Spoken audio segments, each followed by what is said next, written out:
Colt 45, your internet shooting companion, coming to you from the beautiful hills of Middle Tennessee. Yeah, there's Steve Lee. Let's take a shot.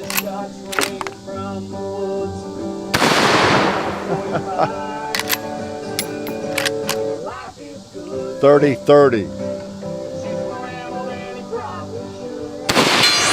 It's gong worthy. Bowling pin worthy. Knocked it off again. Oh man, too much power. Show you what I mean. Oh.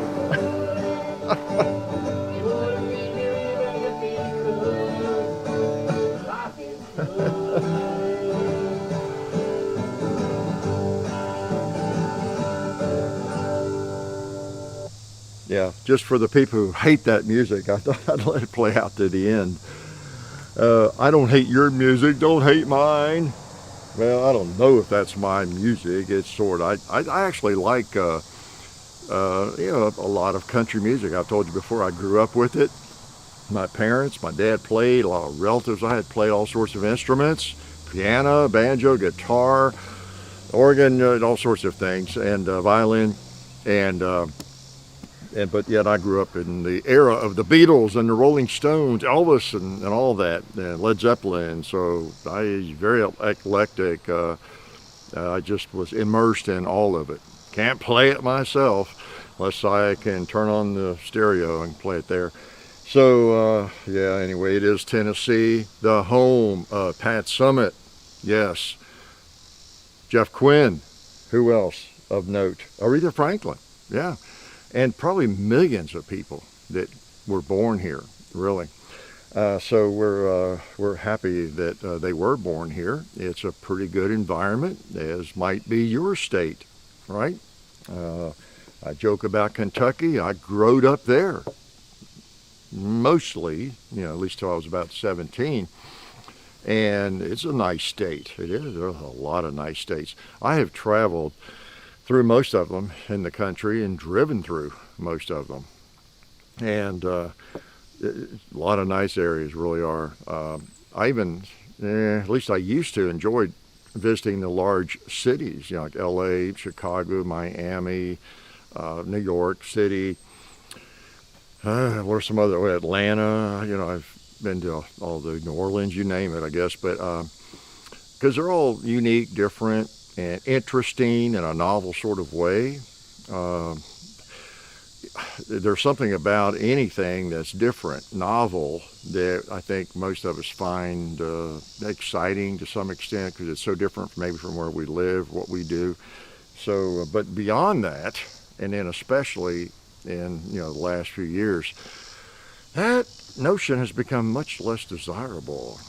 Yeah, I don't have a lot of interest in really going to any of those cities. It's a shame, as I've talked about it in recent years, because I haven't traveled to New York City for several years. It's been, in fact, since I've been in the city, I guess, a couple of decades. And it's just not as desirable now. Yeah, I have no real, I mean, I've seen it, and you know, once you have experienced something like that, you know, it's great, and you know what it's like, and because it is so different. But you know, be on Manhattan, walking around, stay in a hotel there, and be there for a week. It's a very different kind of experience than, you know, most of us live, and so that's pretty cool. But yeah, I've seen it, and it's gotten worse in so many ways, and a lot of those areas are much less desirable. San Francisco, I didn't mention, you've been there, spent almost a week there, much less desirable now. Yeah, I really enjoyed San Francisco. That was cool, but that was in the 80s, and enjoyed touring San Quentin. Was not an inmate there, not at that time. I was earlier, but not there. It was kind of cool to tour San Quentin, see my old cell, and where my buddies and I hung out and everything. But yeah, it was just a nice place to visit at that time. Very unique, interesting, beautiful. I think all of us know that's changed quite dramatically. So how to get off on all that? Yeah, I'm here, and I blew the target off. Yeah, I made my point, didn't I, about muzzle blast. In fact, the video we posted of the CHP AR-15, you know, the dissipator this week, you might have seen some comments about ricochet. And it was because when I would take a shot, sometimes some leaves would move in front of me there. And a lot of people haven't been around guns or rifles of that kind of muzzle blast and that sort of thing. I'm not making fun of you. That's why I pinned a comment about it. I put a comment in the description, I think, or at least I pinned a comment about it. And, you know, so many people don't read pinned comments. They don't read the description. So it doesn't do a whole lot of good, you know, but do it anyway most of the time. You know, I put a link to an earlier video with that same gun, or pin a comment or an explanation in there, maybe if there's something I feel like needs to be explained. And once the video's done, it's done, it's up there. And so if anything really ever seems really strange to you in a video, oh, wait a minute, everything might seem kind of strange that I do, right? But if something seems extra strange that you see in a video, maybe I have noticed it too, or enough people have commented on it or asked that question that I saw it, or one of those comments, and I might have pinned a comment, an answer, or in the description even, all right? I think one of the all-time favorites is for that is how not to shoot a revolver, because some people think that I was holding in the paper. I had a revolver, you know, and I was demonstrating the blast that comes out between the cylinder and the barrel gap there.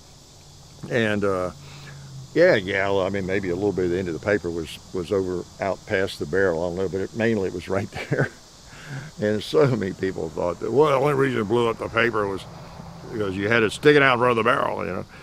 And so we did a chapter 2 video to that and demonstrated it again the same way, or made sure it wasn't sticking out beyond the barrel even that much, and it blew it up the exact same way, right? And so we did that and explained. I link in the first version of that video to that second one and everything else, but people don't see it. You know, they come on 10 years later, well, the only reason it blew up the paper was you had it in front of the muzzle. But such is life on YouTube, right? And all of us who've been doing this for a while, which might be you, if you said something, you misspoke, or you just said something wasn't exactly right years ago in a video, and you knew then it was dumb, right after you posted it, or oh yeah, why did I say that, or something. And I'm sorry, you kind of have to live with it, don't you? Unless it's so bad you take the video down, or that you do take the video down. So anyway, here I am rambling, and I'm going to shoot more this week if I can. I've got my 30-30 Model 94 out here. This one was made back when I was going through the Great Depression, in the year it started, in fact. When I lost everything the first time in 1929. That's when this was made, okay? 1929. It's not from the Old West.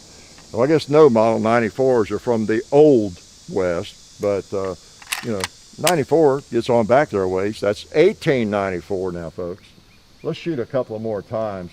I see a bowling pin down there. Yeah. I see a red plate over there, too.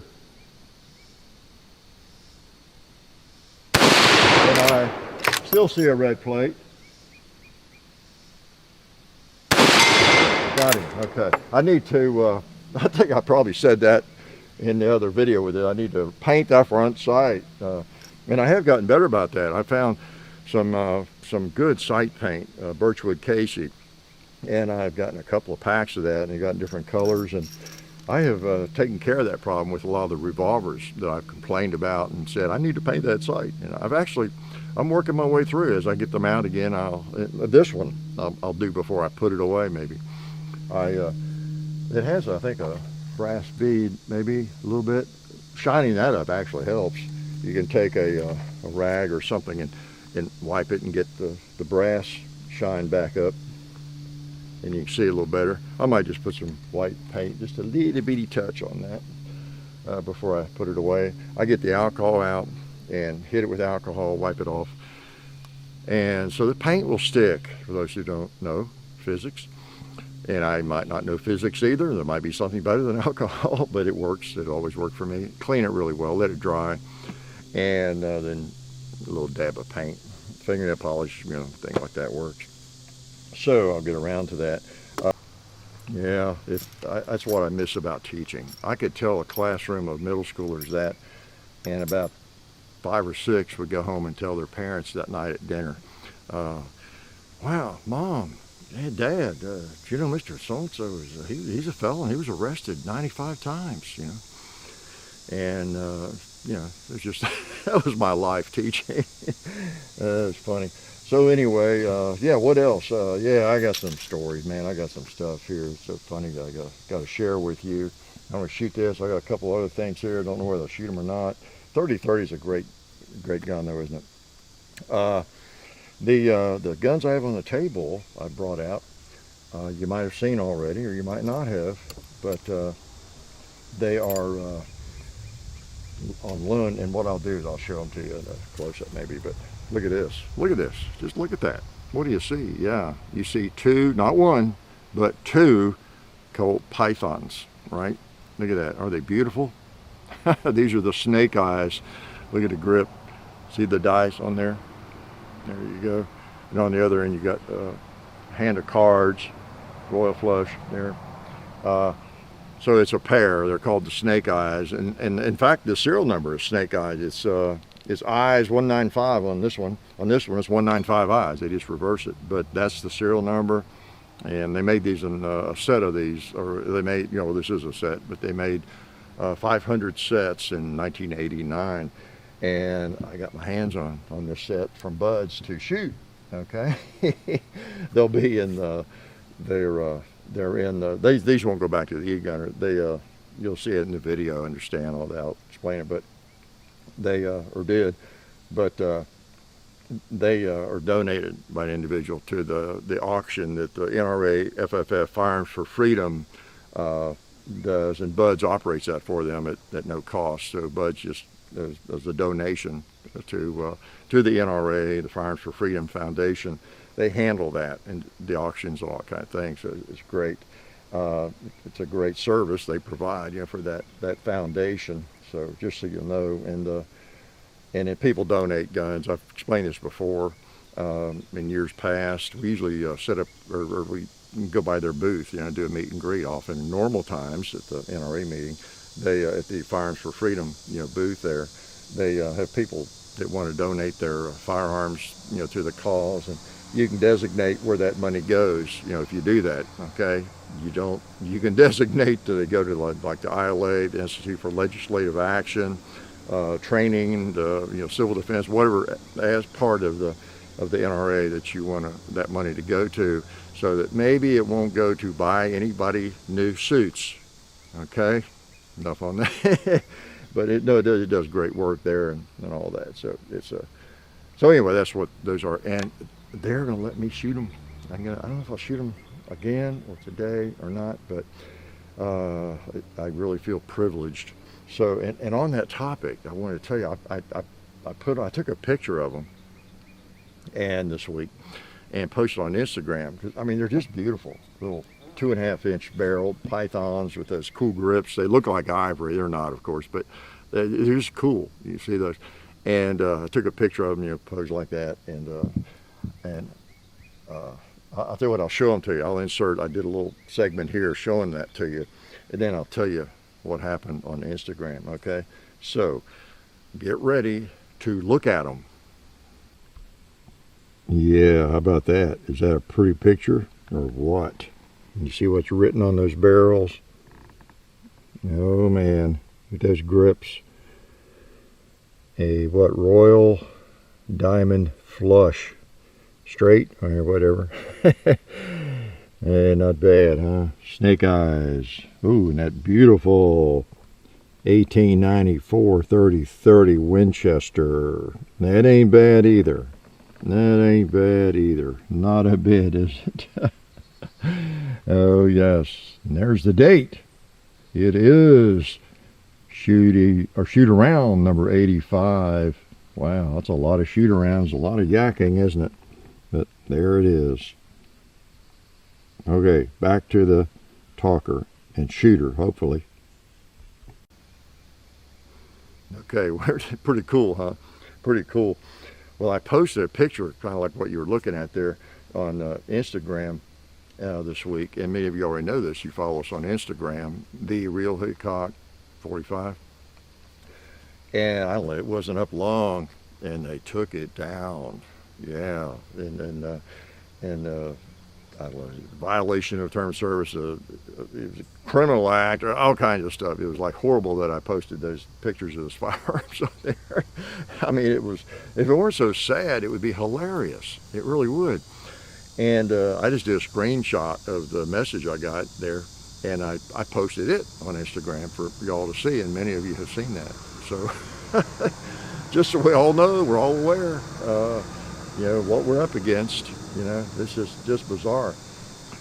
I guess I should have known posting a picture of a firearm on Instagram was a no-no, since we, as well as almost everybody I know in the shooting world, has been doing that for years, right? All of a sudden, it's not all right, I guess. I don't know.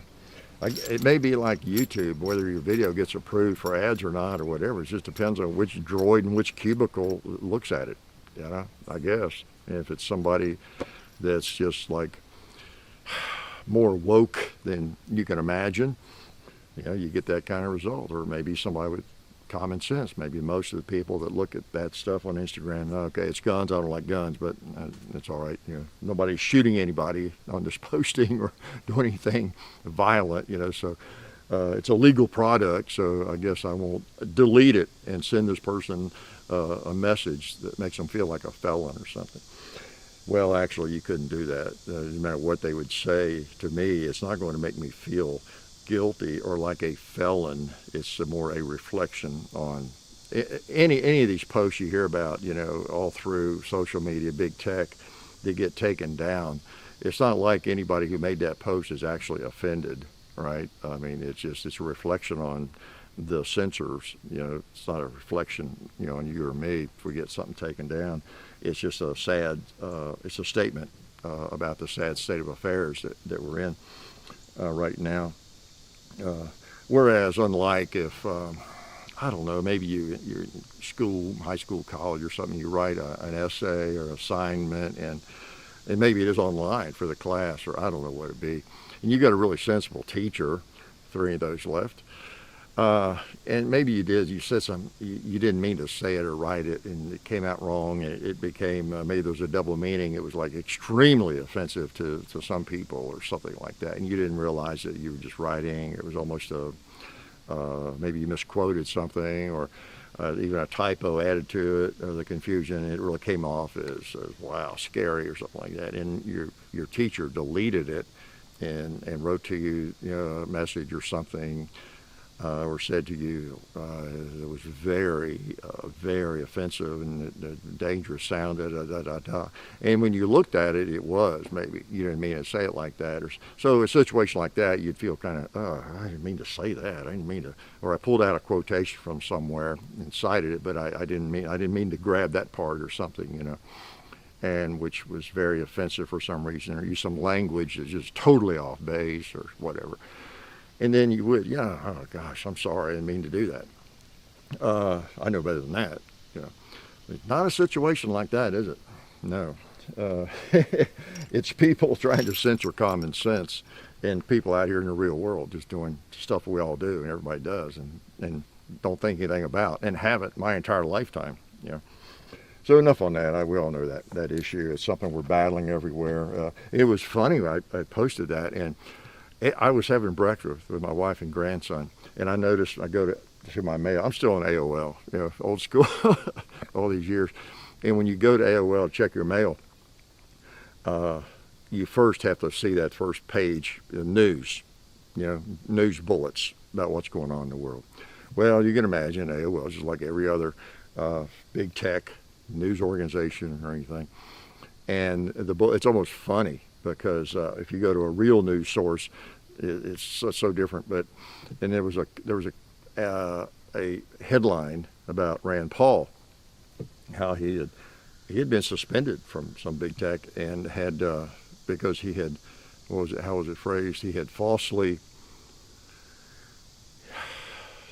he made a false claim, I think, about face coverings or something, not being effective, In other words, pretty much stated the truth, but they insert the word false claim, making a false claim, and the doctor said, so it's just so funny. If I went to another news source, over to Fox or somewhere else, that same news item would just be so different. It'd be that, Rand Paul suspended for saying something or for whatever, just maybe factual information. But that's something we deal with, and it's hard to deal with, though, isn't it? Yeah. As I said a few weeks ago, we may all be back one day to just putting up posters in a public, square somewhere. Of course, they'll be taken down, right, by the woke government agencies. But I don't know how we'll communicate down the road. We badly need somebody with common sense to start up a site that is like as good or better than all these sites. Maybe it encompasses everything that we already do on sites like Facebook, Instagram, YouTube, you name it. And not anything goes. I don't think any of us want anything that goes. We don't want violence promoted. I don't. Anything having to do with children. Just we don't want scary, really scary stuff, up there. But as far as political persuasion, being able to express your views on something, that should be off limits, right? And any kind of legal products like these. Yeah. So anyway, interesting world, man, is it? I tell you, I don't know where we're going. This gun, for example, is 1929, came out in, guess when? It's a Model 94, came out in 1894. Now the model number doesn't always indicate the year a firearm came out, but often it does. Not enough, not 100% of the time, not enough to always assume that, but it's a good chance, that's it. And I'm sure it's considered evil by a lot of people. It probably is. I mean, if a 6-shot revolver is considered evil and has to be taken down, oh, I know what it was. It was the high capacity aspect, right? Because there were 2 of them. Yeah, okay. So it wasn't a 6-round revolver. It was 12 rounds capacity. Did you notice that quick math I did? Yeah. I'm from Kentucky. So maybe that was it, right? So anyway, but not much of a threat. Not again, firearms are not threats. People are threats, aren't they? But you see so many crazy things, around the world and online. I don't know where it all ends. And the sad thing is, there are people in every realm. Whatever your hobby is or area of interest, one of your areas must be firearms. You wouldn't be here, right? Unless you just think I'm so handsome, right? And so intelligent. You have to listen to me and watch me. No, your interest would have to be firearms to some extent. But there are some real screwballs, right, in the firearms world. And I understand that. I could understand in a real world, a common sense world of big tech, if occasionally that somebody in the firearms community posted something that they took down, because it really did seem to threaten. It seemed to be really threatening. Because, I can imagine there are some people that have firearms that might seem truly threatening. Think about the people you've ever been around, the people you see in the news. There are some crazy folks out there, and that are semi-crazy, and they might be able to, anybody get a hold of a firearm.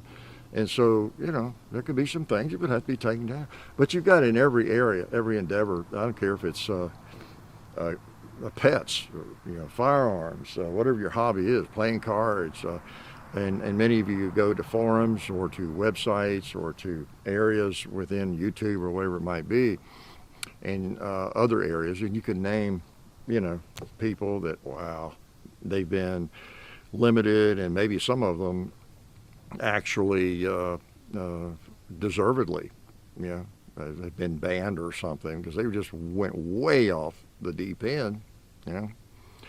I just think that bar should be pretty high for that. It should be take a lot to just delete somebody's account, delete posts, you know, for at least there should be reasons other than your politics, right? You know, one would think. But there's some goofballs out there in every area, and it really demands a lot of us to maintain our intelligence, which is difficult in this big world of media. I talk about media a lot, don't I? I think I'll load this while I'm talking. Because there's so much stupidity out there, really, and it's as likely to pop up as anything, right? There's not a stupidity scale, I don't think, on postings or videos that somehow big tech has figured out that your IQ is whatever, 120, and so it limits posters to be suggested to you unless their IQ is over 100 at least or something. I don't know. I mean, there's just some dumb stuff. Oh, it reminds me of a posting in the precious metals area. His username is 2is1. That's his username. If you're interested in that area, very smart guy. And he made a comment in a recent video about some of the crazy, idiotic postings in that arena, you know, on YouTube and different things. You know, because so many people, they're just going for drama. Need I tell you that? Or they're pushing something all the time, or they're trying to push the price up, or they're just always doing that sort of thing, drama-based, you know, videos. And he made some comment about off the cuff about what did he say? He imagines that seeing those videos is just making him dumber. You know, in a real serious way. I just laughed because I think that's a lot of our feelings. You know, seeing some of those videos, we end up watching, even on Firearms or whatever your area of interest is. You probably have landed on some videos that, for one reason or another, it caught your attention and looked interesting, maybe. But then, as you watched it, you realized your IQ was just do.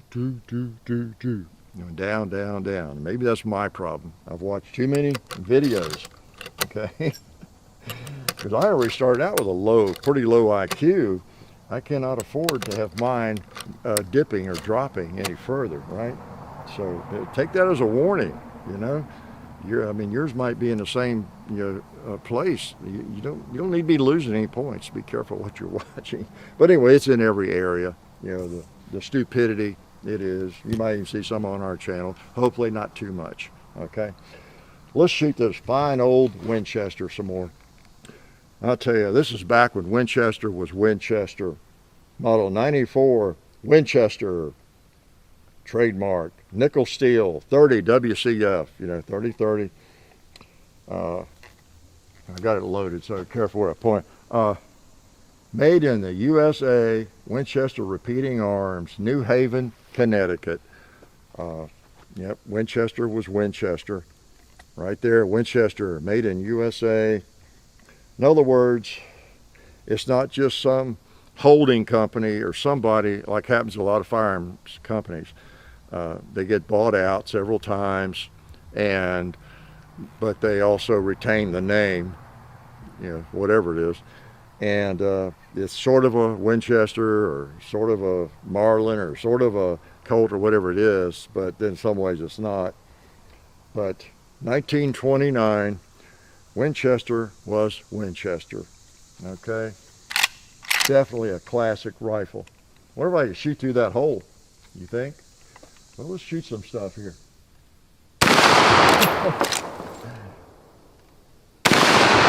Oh, I forgot. I have a Clorox bottle. I don't know if you can see it hanging over there on the left.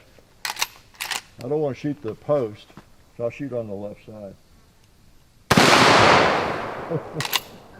Yeah, I think that was just the water. Hopefully I didn't hit that post. Let's try a red plate again.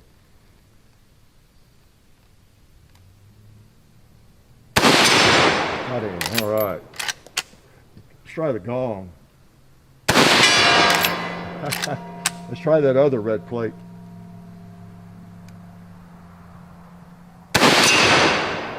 Got him. Didn't make much noise. I see a red 2-liter sitting down there. I don't know if you can see it.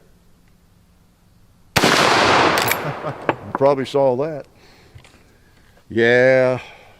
Speaking of idiots on the internet, like me, no, the other sorts of idiots. After all, it's other people that are idiots, not me, right? I'm just a FUD for having a gun like this, right? This is the ultimate FUD gun, an old lever action, rifle, 30-30. Gosh, even the caliber is FUD worthy, right? Yep. It's kind of sad, I guess. I mean, they're telling how many mall ninjas out there are probably watching and making fun of me. No, I don't think many mall ninjas watch, but if they did, they happen in occasionally. If there's that FUD with a FUD gun, FUD caliber. Yep, the loss is theirs. The loss is theirs. As I said before, it's a shame, and I think most of you realize that and know that. Most of you would love to own this firearm. You may own one, better already, but if you don't own one, many of you would like to have an old Winchester Model 94 or 92. Lots of the firearms that you see, because you appreciate it. It may not be in your budget right now or in your plans right now. The other firearms you're getting or other real estate you're buying or whatever it might be, but you can appreciate just the beauty of that thing. And because even though it's worn and the finish is gone pretty much, there's just a certain beauty to that because of the time, the age, and everything. Stock and all. It's just perfect as far as I'm concerned. These are the firearms I really like. I gravitate towards that have wear, honest wear, have been used, but they still work. I'm not as interested in museum pieces at all. Not going to hang them in a museum. I'm going to shoot them.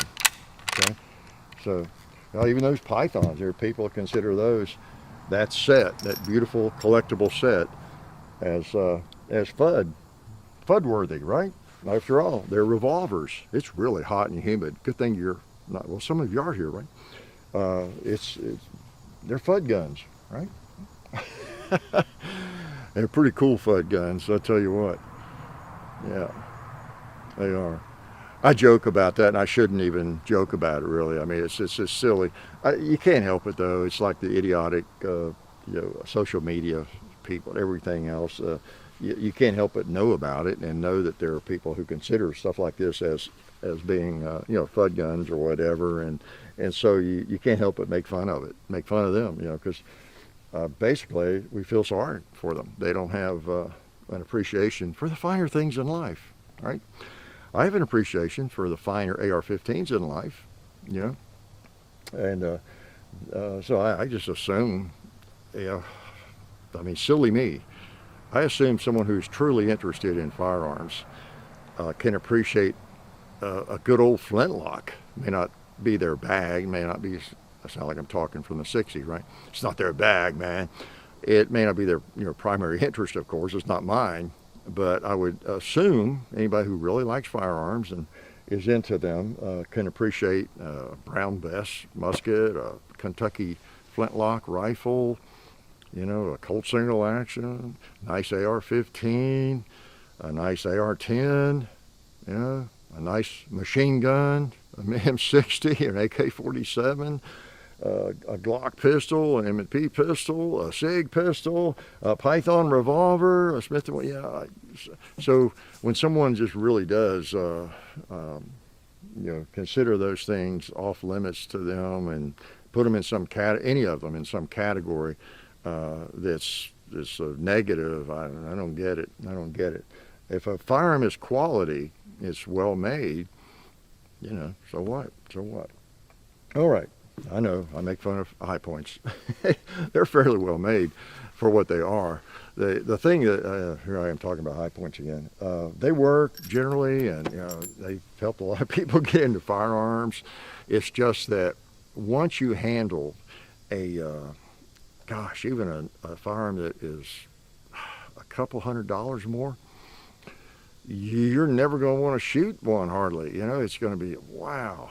It's just going to be, I don't want that thing. I mean, it's just the way it operates, comes apart, and it's just everything about it is going to be almost offensive to you once you handle a Smith & Wesson revolver, or you name the semi-automatic, Taurus semi-automatic, which are not that expensive, GX4, whatever it might be, G3. I don't know how you could ever handle one of those even, and then still enjoy a high point. That's kind of my thing on that. It's just the feel of them and the way they operate and come apart is just I don't want to bother with this thing, right? But they do go bang. So anything else that you're dying to know about? I don't know if I don't have any announcement. I'm not sure about John's comedy. I don't think he has any big shows coming up, and all that sort of thing. Again, I still have not made a final decision on Houston. I'm coming close, though. I've talked to people. I've gotten response from NRA and the hotel, and I keep getting a phrase that at this time, there are no regulations for whether or not you can breathe freely, in the hotel or in the convention center and all that. So at this time, there are no restrictions on breathing. So, we'll see. We'll see about that. But if I see, and if I see you down there, these two pythons I think they're going to be there as these actual two firearms as a part of again, every year at the NRA meeting, they have this thing goes on, I think, throughout the year. The Firearms for Freedom is always going on. And then they have a bigger push during the NRA meeting, and I think these are going to be available. What is it? The August the 29th. In that auction, it starts then and goes through about September 13th. You're through the span of the NRA meeting in Houston and wraps up. So anyway, watch for the video on that. Check it out. Look it up. And if you haven't seen it, and it's cool. That's cool. And again, I'm talking about the NRA, which I hesitate to do. Like I said, I think last week, they've had their issues. They're still out there. I know a lot of the minions are working for the cause and trying to do the right thing and probably getting some things done. I don't know. I've given up on even having a strong opinion because I don't know enough about what's being accomplished and what's going on internally. I just know that we had to kind of break ties with them a couple of years ago because of just the apparent extravagance that was going on with your and my money. We could not ask people to join, even though they were a sponsor. We just couldn't in good conscience ask people to send in money and join the NRA. And I still can't because I just don't know. How well it's going. Apparently there was no real house cleaning.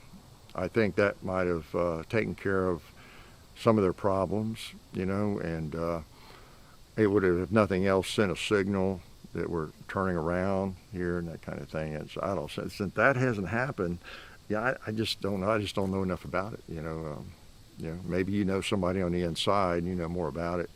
But anyway, there are still some good things going on, as with any organization. One of my common themes here is nobody's perfect, and nobody's as bad as they seem, nobody's as good as they seem.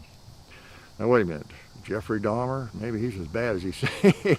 But your family, your church, your school, your neighborhood, there's always negatives and organizations, all the gun rights organizations have their, I'm sure, complainers, detractors, and I don't know. I'm not excusing any of them because I don't know enough about it, and I, quite frankly, I kind of have given up on that.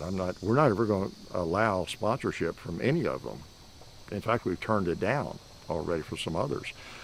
sorry, we just can't get involved in that again. We don't know. You know, in 2 years or a year, you, whatever organization you are, you're doing something really stupid, you know. So we're just going to stay away from that. We just want our gun rights protected, and however that's happening. But anyway, so for whatever that's worth, whatever that meant, just a reminder that everybody, I'm sure, at the NRA is not an evil person. So don't get that in your head, okay? I mean, there's a lot of mall ninjas out there on the internet, and they got to have something to yak about, okay? So they can make something seem better than it is. They can make something seem worse than it is, okay? Whatever it is, all right? So just always be aware of that. That's a common theme. You know, there's a small percentage of people that can dominate a conversation about anything, you know? And, you know, it's who gets the voice. And that's kind of what big tech is trying to do, isn't it? They're trying to determine who gets the biggest voice. And whoever has that biggest voice, and it's the voice that most people are hearing most of the time, you know, that becomes the narrative, and that becomes the thing so many people tend to believe, right? And that's why we need a lot of different voices, equal amounts, you know, really on everything. And so what if you get confused? Don't you want to hear all sides of something? Because things are just not black and white. There's just more to every story. There's 3 and 4 and 5 and 6, 7, 8, 9, 10 sides to every story. You know, so, all right, here I am preaching. I guess I'll hold up on the shooting on those pythons. Check the video out. You'll see them fired. I'm going to shoot this a couple more times, okay? Oh boy, I love this thing. This is Jewel. I see, where did I buy this? I think I got this one in Tulsa. It's been a while since I've been at the Tulsa gun show. I kind of miss it. I really do. Well, I thought I might go this fall, but I don't know. Now that everybody's geared up and scared again, that may not be a place that allows free breathing. I don't know. All right, let's shoot something.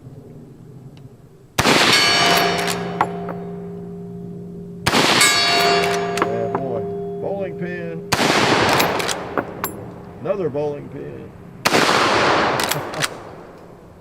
Oh, there's one way down there. I'm empty. Oh man, that reminds me of this lever gun. I saw a comment this week about taking the lever gun, yeah, it was a lever gun, off my shoulder to cock it. And I forgot what he said. It was, you need to learn to use a lever gun. You're setting a bad example or something like that. Give me a break. I operate my firearms however I want to. If I want to carry an AR-15 by the carry handle, I do it. I don't have anybody telling me not to. There's no, only rules on that kind of thing come from some gigantic bureaucracy, you know, called the military. And I'm sure they have their reasons. Doesn't affect me at all. And I'm not in a cowboy match. Now, if I'm training for a cowboy action shoot, which I've done that for, what was it, like 20 years, well, 10 years, pretty often. And yes, I shot my lever gun, my Model 94, my Model 1873, and 45 Colt. Boom, boom, boom. That's the way I shot it, right? But when I'm just out plinking around, I just do whatever comes natural and feels good and whatever I enjoy. And if I'm setting a poor example for you, I'm so sorry, okay? That's what makes the world go round. Lots of different opinions and takes on things, right? And what else makes the world go round is, I guess, I'll let y'all go, but this strong desire that's, I guess, human nature, for us to have a unique take on things, have a different take. I've talked about that with the sports. That's part of the sports talk narrative genre, isn't it? If you watch sports talk shows, listen to them or whatever, they just talk about, yeah, what's your take? What's your take? They even got shows, first take, right? Or, you know, And they even talk to a caller comes in, or that calls in. They'll say, okay, who's got a good take on this? Who's got a take? They're looking for an unusual take, their opinion about some player or who's going to win this game. They want an interesting take, like on the Super Bowl or what, who has a better chance maybe. And so they're looking for unique takes, and a take they've not heard yet. Why? Well, that's the show. You have to have interesting comments or callers. You have to have something, maybe it's a little more dramatic, something you haven't thought of. It doesn't matter if it's stupid, if it makes no sense. You've got to have a novel opinion, a different opinion. You've got to have that hipster element there, right? Something different, right? You got to get viewers, keep viewers, get people's attention, right? I should be doing more of that myself. We could have 20 or 30 million subscribers maybe if everything we did, we had a really unique, crazy take on it. Totally different from anybody else, But, that's just the way that, the world is. So you want to be aware of that, don't you? Okay? And my last parting advice, young people, my advice is from Paul Simon, the boxer, right? A man hears what he wants to hear and disregards the rest. Always keep that in mind, that line. We hear what we want to hear and we disregard the rest. Half the battle is just knowing that's what we do. We all are guilty of confirmation bias, right? You know what that is? I have no idea. Yeah, it's when you look for evidence to simply confirm your position on something. And then you use that evidence, of course, to justify your position. You're just looking for reasons to support what you already think, believe, or want to believe. And guess what? Whatever weird take you have or philosophy, position on almost anything, political view, whatever it might be, let me clue you in. You can find evidence to support that take, right? You can do it. It's a complex world, extremely complex. You can find it.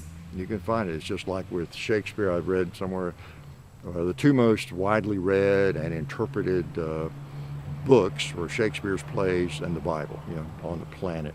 I guess that's still true. Well, as an English major, I can tell you there's a lot of arguing about Shakespeare's plays and meaning different things, just like any great literature. A lot of different interpretations, same with poetry, which his plays were poetry, but lots of arguing and lots of debates and all that. And of course, the same with the Bible. Need I tell you more? How many different denominations are there out there, religious denominations? So there's always evidence, any complex body of work or organization or anything, there's the almost easy ability to justify my take or your take on something, right? So it's easily done. So I don't know what the moral of that story is, other than we just need to be aware of that and just realize that maybe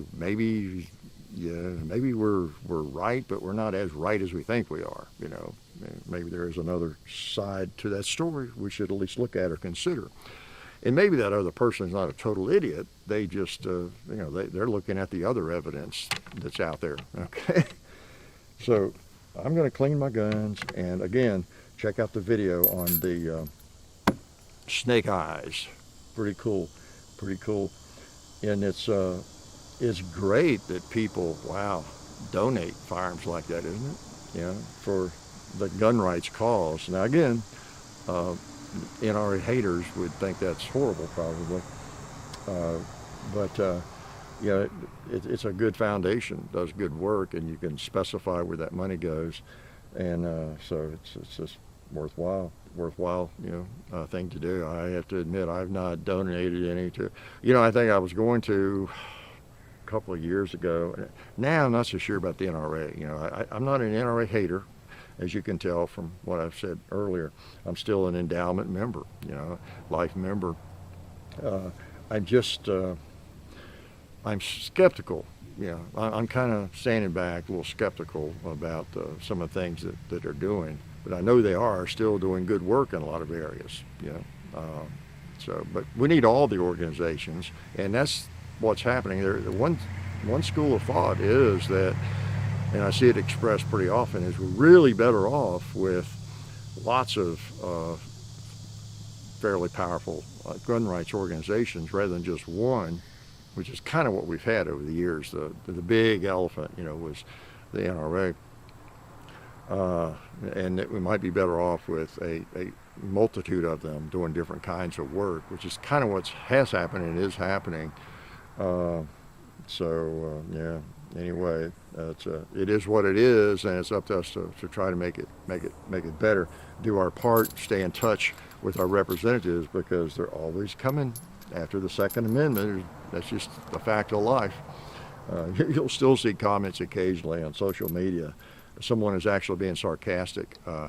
Yeah, they're coming after your guns, and then they'll have a smiley face or something like, and they mean it as being sarcastic, or like, you idiots, you gun nut idiots, you think they're coming after your guns. You keep saying that, or such and such politician hadn't taken any of your guns yet, hadn't knocked on your door and taken your guns, and such unbelievable stupidity and ignorance, and confirmation bias. Have you not seen what their stated goal is over and over and over, and what they are trying to do? And it's just difficult enough to hold them off nationally and at the state level. Haven't you been awake? You've been living in a cave? No, you just believe what you want to believe. Man hears what he wants to hear and disregards the rest. Paul Simon, that great philosopher, I think he might have gotten a lot of that from reading ancient writings by a guy named Garfunkel or something. But old Paul was pretty smart. So I'm going to shut up. I promise I've not been drinking. Okay, well, yes I have. I've got some root beer here I've been drinking. And I'm not much of a drinker. I probably should be, right? Maybe it would help. Maybe it would clear out my mind, and I would say something halfway intelligent. So I don't know if I left out anything that you were dying to know that you can't live without. I doubt it. So I'll see you next week, hopefully, and we'll chat again. Again, you're pretty quiet this week, but there you stood, right there in the trees behind me, gathering ticks. Hope you're spraying yourself really well before you come out here, because they could be sucking your blood out right now. You don't know it. So I'll let you go, and I'll see you next week. I hope you get a chance to shoot some this week. Okay? If not, clean your guns. Ammo situation seems to be improving a little bit, so you might find a little ammo to at least take a couple of shots. Life is good.